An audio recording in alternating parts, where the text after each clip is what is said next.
जिस प्रकार से हम मनुष्य लोग अपने कर्म के अनुसार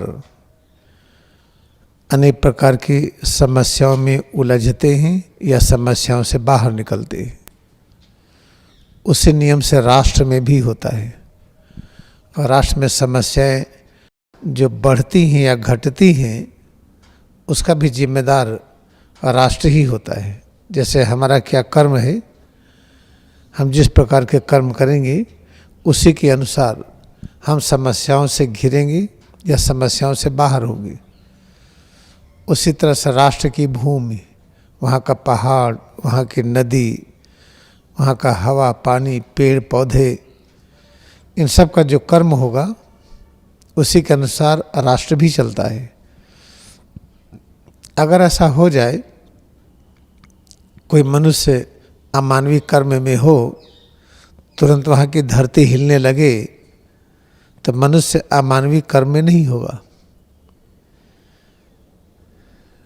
हम हिंसा में हो जाएं, हिंसा में होते ही पता चला कि ऊपर से पेड़ की एक टहनी आई और चटाक से मारी सिर पर, या चल रहे हैं, हमने कुछ गलत सोचा कि एक पत्थर आया और हमको सिर पे चोट मार दिया, तो हम गलत काम नहीं करेंगे। हम गलत काम है क्या? अमानवीय हिंसा। हिंसा क्या होती है? हम ये स्वीकार करें कि मृत्यु लोक है और ये स्वीकार करें कि हम आपको मार देने पर हमें शांति मिलेगी। इसको कहते हैं हिंसा। जैसे हिंसा का भाव आए, अगर देश का हवा पानी, नदी पहाड़, नदियाँ, वहाँ के वनस्पति जगत उसका विरोध नहीं करते हैं, तो राष्ट्र भी वहाँ की भूमि, वहाँ के पहाड़, वहाँ की नदी, वहाँ के समुद्र, तालाब, इन सब को सफरिंग होती है। भारत देश में जब मानवीय अत्याचार प्रारंभ हुआ, पिछले आरोही द्वापर युग से जब कृष्ण भगवान थे, वहीं से शुरू हो गया दिक्कतों का बढ़ना। योगेश्वर कृष्ण आए, एक बहुत बड़ी कक्षा लिए, जहाँ पर गलत लोग, अच्छे लोग, राक्षसी प्रवृत्ति के लोग, देवताओं के प्रवृत्ति के लोग एक साथ इकट्ठा हुए और आध्यात्मिक विज्ञान की शिक्षा लिए, जिसे महाभारत कहा गया। महाभारत का अर्थ लड़ाई नहीं है। महा कहते हैं सबसे बड़ा, भा है संपूर्ण ज्ञान, रत है जुड़ना। सबसे बड़े ज्ञान से जुड़ने की क्रिया को महाभारत कहते हैं। सबसे बड़ा ज्ञान क्या है? ये सिद्ध कर लेना, अनुभव कर लेना कि मृत्यु लोक नहीं है, केवल अमर लोक है। और आज तो विज्ञान ने सिद्ध कर दिया है कि जो ऊर्जा का साम्राज्य है और परमाणुओं का साम्राज्य है, ये कभी मरते नहीं हैं। तो ऊर्जा और अणु परमाणु से जो मिल करके बना है वो भी अमर है। हाँ, रूप बदलता है, रूप तो अणु परमाणुओं का भी बदलता है। बर्फ है, वही H2O है, दो हाइड्रोजन एटम, एक ऑक्सीजन मिलकर के बर्फ बना, उसका रूप बदला, पानी हुआ, और रूप में परिवर्तन होता गया, वाष्प, और परिवर्तन हुआ, हाइड्रोजन ऑक्सीजन, और रूपांतरण हुआ एटॉमिक एनर्जी। इस तरीके से ये हम स्वीकार करें और अभ्यास करके सिद्ध करें कि मृत्यु लोक नहीं है, सिर्फ अमर लोक है। अगर ऐसा नहीं करते हैं तो हम जाने अनजाने में हिंसा में होंगे। अगर हम जाने अनजाने में हिंसा में हैं, तो हिंसा के इस शक्ति से अत्याचार सब पर होगा। हम सब पर तो होगा ही, जानवर पर, पेड़ पौधे पर, पहाड़, नदी, समुद्र, नदी, सब पर होगा। अगर जो अत्याचार होता है, कहीं की धरती अत्याचार सहती है, वहाँ का आसमान, हवा, पानी, अग्नि, पेड़ पौधे, नदी, पहाड़, समुद्र, ये अत्याचार सहते हैं, तो देश की अवनति होती है। और अत्याचार सहें कि न सहें, सहना पड़ता है। अगर हम जा रहे हैं, पता चला कि हम कुछ अमानवीय प्रवृत्ति में हैं, और जाते ही एक पत्थर आए और हमारे सिर पर मारे टक से, और सिर हमारा खून बहने लगे तो क्या अच्छा है? नहीं, उसको अधिकार नहीं है करने का। और परमाणुओं का अधिकार नहीं है कि वो वनस्पति पर आक्रमण करे, वनस्पति पर अधिकार नहीं है कि जीव जंतु पर आक्रमण करे, जीव जंतु का अधिकार नहीं है कि मानव पर आक्रमण करे, और मानव में इंद्रियों की ये क्षमता नहीं है, उसको अधिकार नहीं कि मन को वश में करे, और मन बुद्धि को वश में करे, ये नहीं है। और बुद्धि अहंकार के वश में रहे कि आत्मा के वश में रहे, ये है।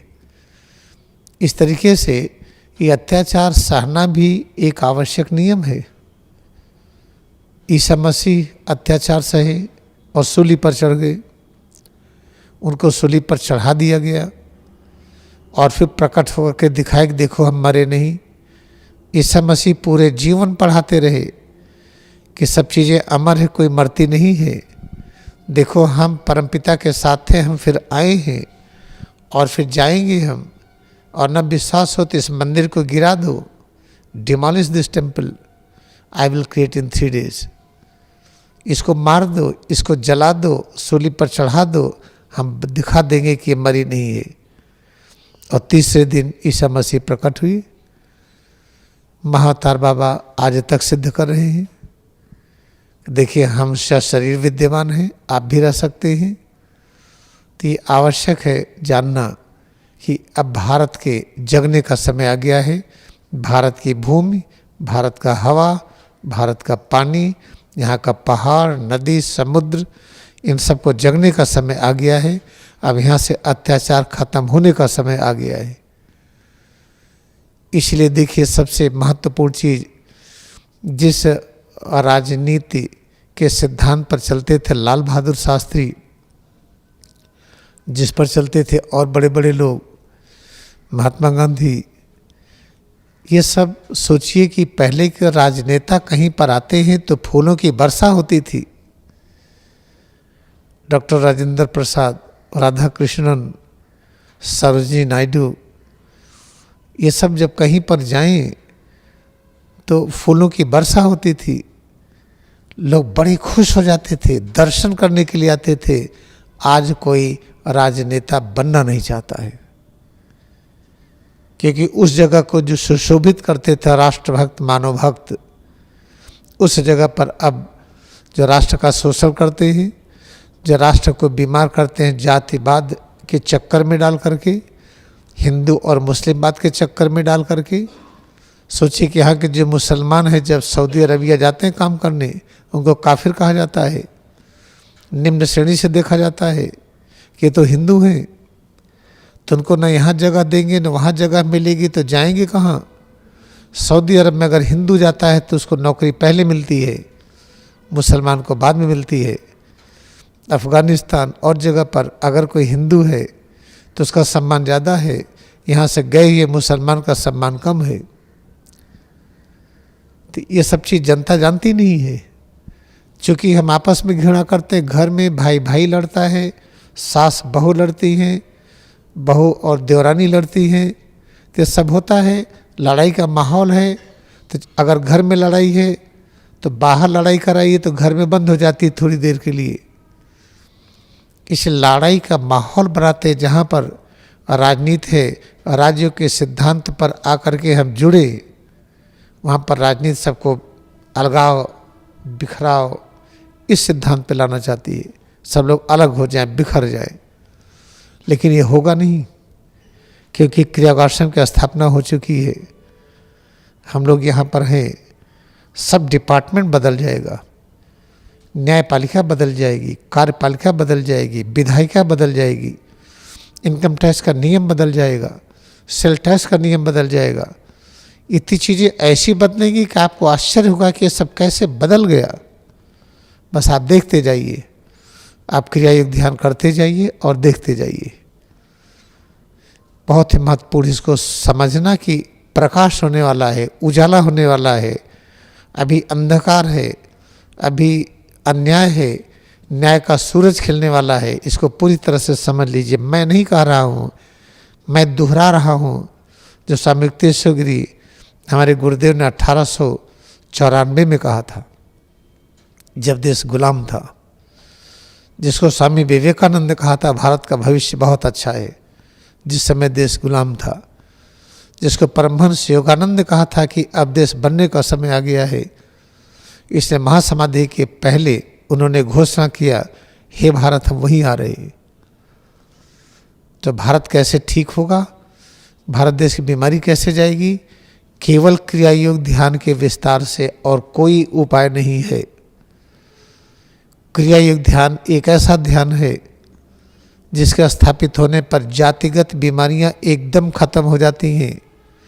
हम हिंदू हैं कि मुस्लिम हैं, ईसाई हैं, ये सब खत्म हो जाता है।